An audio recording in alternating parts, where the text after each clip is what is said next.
কেউ জ্বলছে, বলছে দোকান লাগাবো না। ধুর মশাই, দোকান যদি না লাগাতো একটা ছেলে মেয়ে আসবে, আর যদি না আসে তাহলে জালসার হবে না। নাউজুবিল্লাহি মিন জালিকা কথা বলেছেন আপনি। যদি একটাও কেউ না আসে, যদি দু চারটা পাগল মসজিদে নামাজিও বসে থাকে, তাও জালসা সার্থক হয়ে যাবে। খবরদার দোকান লাগায়েন না। জালসাতে নেকির উদ্দেশ্যে করেছেন, কিন্তু এখনো খবরটা নেই বাপ। যুবক আর যুবতীদের আড্ডা শুরু হয়েছে। জি, এই জন্য আমাকে মাঝে মাঝে বলতে হয়, ও তোর ফাটবে হিয়া বুঝবে গিয়া যত অহংকার, খুঁজবে রে তোর মনের আশা কবরের মাঝার। ও তোর ফাটবে হিয়া।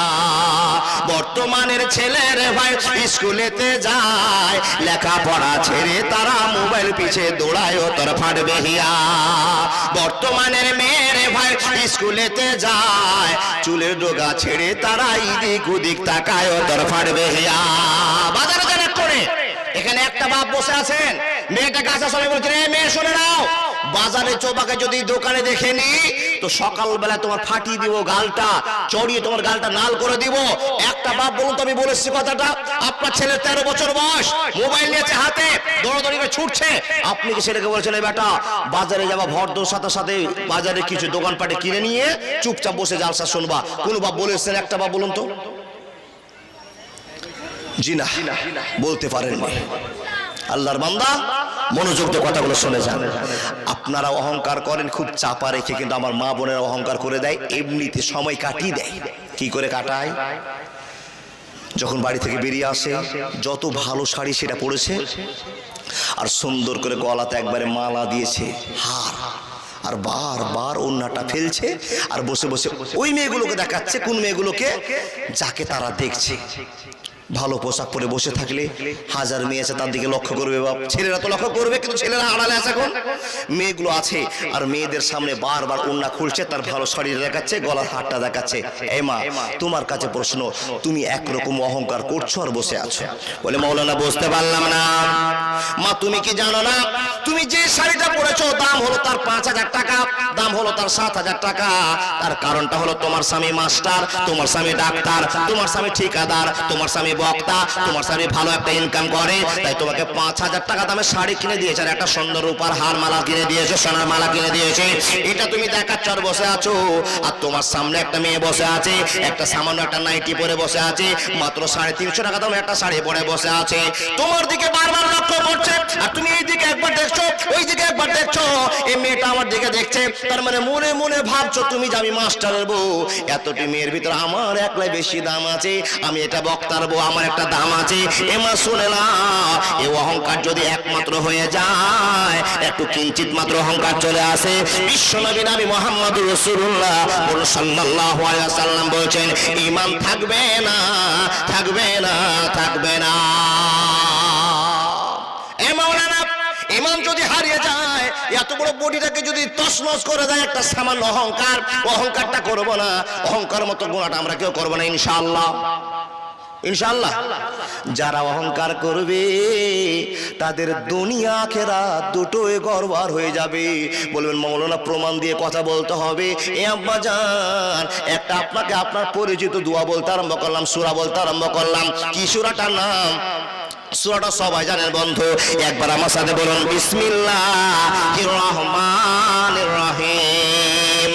তাব্বাত ইয়াদা আবি লাহাব ওয়া তাব, মা আগনা আনহু মালুহু ওয়া মা কাসাব, সায়াসলা নারান যাতা লাহাব, আমরাতুহু হাম্মালাতাল হাতাব, ফি জিদিহা হাবলুম মিন মাসাদ। কে কে জানেন? মাশাআল্লাহ। বন্ধুরা আমার, যারা যারা জানেন, কালকে সকালে বাংলা যদি কোরআন আপনার কাছে থাকে, কোরআন খালা খুলে দিবেন, আর তাফসীর গুলো আস্তে আস্তে আস্তে করে তাফসীর গুলো দেখতে আরম্ভ করবেন। হে বন্ধু আমার, তাব্বাত ইয়াদা আবি লাহাবি ওয়া তাব, মা আগনা আনহু মালুহু ওয়া মা কাসাব, কেন সূরা নাজিল হলো, কি জন্য হলো, কার সম্বন্ধে হলো, আপনাকে খুলতে আরম্ভ করলাম, বলতে আরম্ভ করলাম। মুসলমান, আবু লাহাবকে আপনারা কোনোদিন দেখেছেন? ওইদিকে ঝুঁকাচ্ছে মাথা, যেদিকে ওটা ভুলে ঝুঁকছে নাকি? ওটা দেখেননি, শুধু ঝোঁকে চলছে। এবার আবু লাহাবকে দেখেনি, আল্লাহ তার সম্পর্কে একটা আয়াত নাজিল করেছে, একটা সূরা নাজিল করে দিয়েছে। কি হলো গো বাবা? আবু লাহাবটাকে নবীজির বংশীয় চাচা, গ্রাম্য চাচা, আপন চাচা না, নাকি বলো না? আপন চাচা নয়, গ্রাম্য চাচা। হ্যাঁ, আবু জাহাল আপন চাচা নয়, তাহলে আবু লাহাব আপন চাচা? আচ্ছা ধরে না আপন চাচা হোক। এ বাবা, অনেক একতলাপ আছে যার জন্য ভয়ও লাগছে। যা কথা বলবো সব দ্বিমত, যেটা কথা বলবো সেখানে একটা কারণ দাঁড়িয়ে আছে। জি, এই জন্য তো চারটা মাযহাবের কথা চার রকম ভাবে মানুষ মাথায় করে নিয়ে বেড়াচ্ছে। অনেক লেখক অনেক রকমের কথা বলেছে। যাই হোক, আমি যেটা জানি আপনাকে বলে দিলাম। চাচাই ধরে নেন। আবু লাহাব কাঁড়ি, বুঝেন না কাঁড়ি? এই যে কাঁড়ি বিছা আছে। জি, আচ্ছা, কাঁড়িকে গরুকে খাবার জন্য ছোট ছোট করে কাটে না বাবা? তো আবু লাহাব হাইসাতে কাটছে, গরুকে খাওয়াবে, ঘোড়াকে খাওয়াবে, উটকে খাওয়াবে, জীব জন্তুকে খাওয়ার জন্য কাঁড়ি কাটছে। নবী মুহাম্মদ রাসূলুল্লাহ পড়ুন সাল্লাল্লাহু আলাইহি ওয়াসাল্লাম রাস্তা দিয়ে যাচ্ছেন। নবী যাচ্ছেন, আবু লাহাব কাঁড়ি কাটছে। নবীকে দেখে ডাকছেন, এই মুহাম্মদ, ওই! আচ্ছা বলুন তো, সত্য করে বলবেন, এ ডাকটা কর্কশ ডাক না নরম ডাক?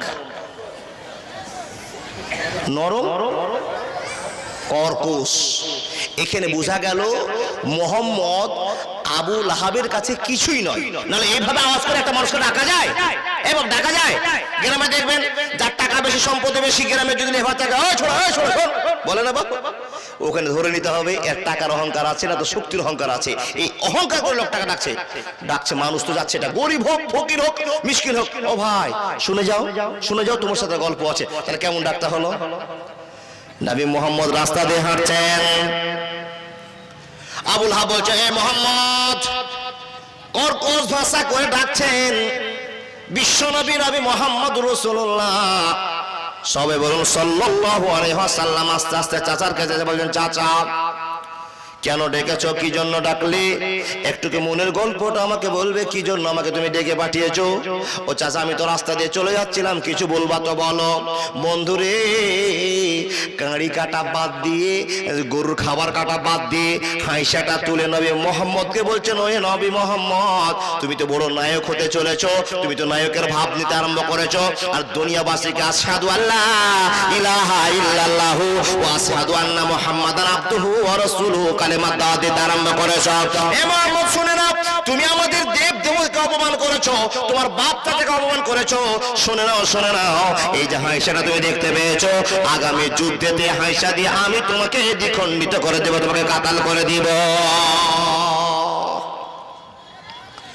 বন্ধুরে আমার, বিশ্বনবী হতভম্ব হয়ে দাঁড়িয়ে আছেন। আল্লাহ রাস্তা দিয়ে যাচ্ছিলাম, চাচাকে তো কোনো কথা বলেনি, চাচার সঙ্গে কথা হয়নি, কোনো আমি অমান্য করিনি, আমি কোনো আইন অমান্য করিনি। চাচা এইভাবে কথা বললোটা কেন? নবী আমার মুখটা নিচু করে দাঁড়িয়ে আছেন, চাচাকে উত্তর দেয় না।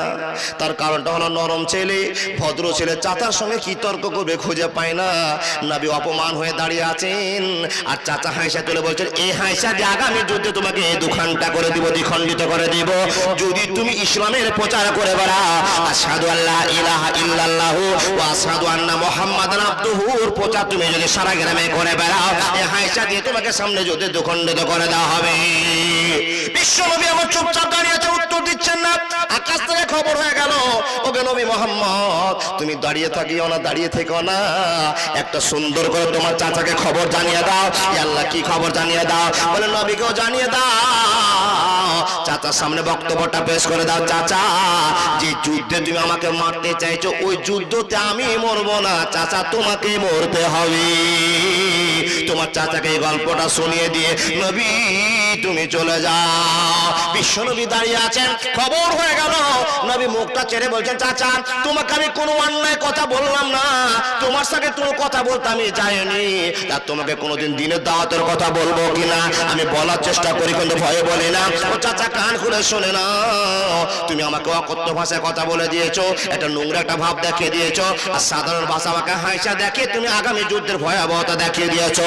চাচা গো কান খুলে শোনে না, ওই যুদ্ধে আমি মরবো না, চাচা তোমাকে ওই যুদ্ধে মরতে হবে। একবার জোরে বলুন আল্লাহু আকবার। হয়নি, হবে না, হতে পারে না, আমার নবীর সাথে কারো তুলনা। হয়নি, হবে না, হতে পারে না আমার নবীর সাথে কারো তুলনা। হায়রে তুলনা তো দূরের কথা, ছায়াও মিলে না।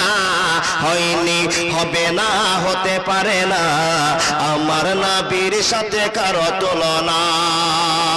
সকল নবী রাসূল ছিলেন আল্লাহর দেওয়ানা, দুই নয়নে দেখবে আল্লাহ দিলের তামান্না। শেষ নবীকে ডেকে নিলেন দেখবে রব্বানা।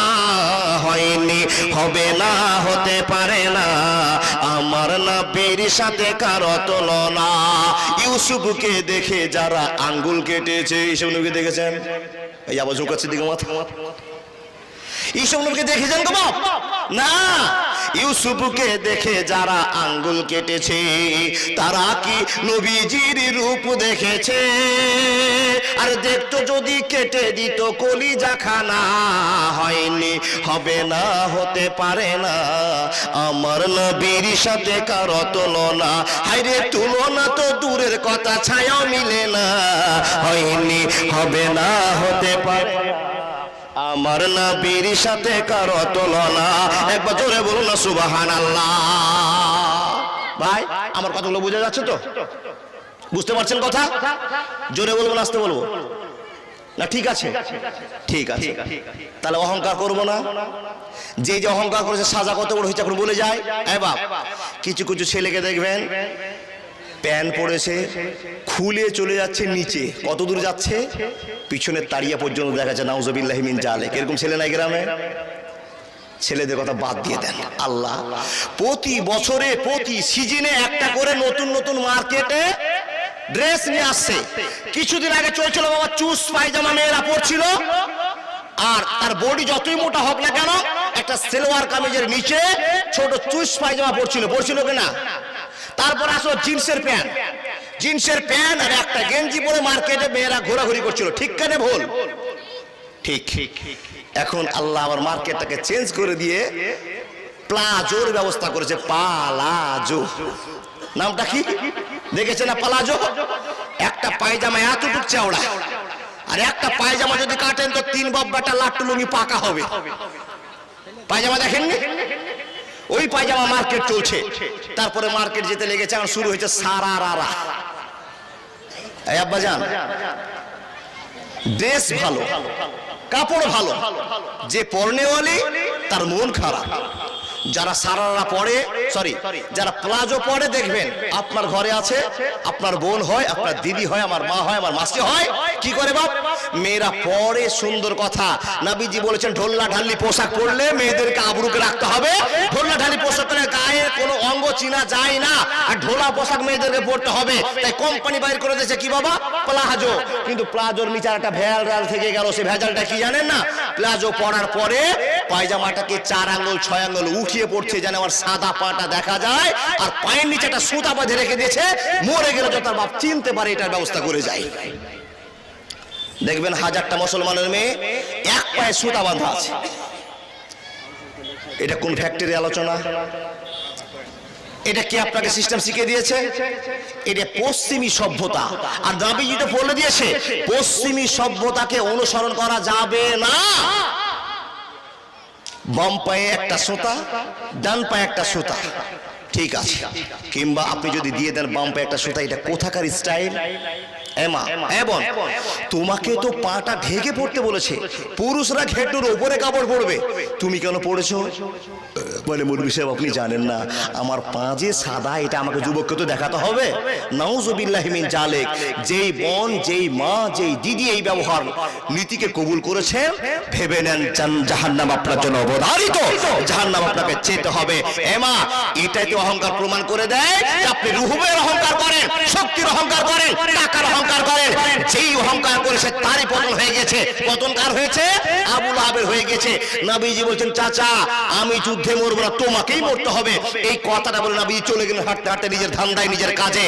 বাপজান আমার, আবু লাহাবের হাত থেকে হাইসাটা ছুটে পড়ে গেল, টেনশন শুরু করলো। আচ্ছা বলুন তো বাবা, টেনশনটা কিসের? নবী কোনোদিন মিথ্যা কথা বলে না। নবীর মুখ থেকে বেরিয়ে গেছে আগামী যুদ্ধে আমি মরে যাব। এই কথা নবী মুহাম্মদ রাসূলুল্লাহ পড়ুন সাল্লাল্লাহু আলাইহি ওয়াসাল্লাম বলে দিয়েছেন। টেনশন শুরু হয়ে গেল। টেনশন শুরু হয়ে গেল। কি টেনশন শুরু হলো? মরে যাব, মরে যাব, মরে যাব, মরে যাব, মরে যাব করতে করতে টেনশন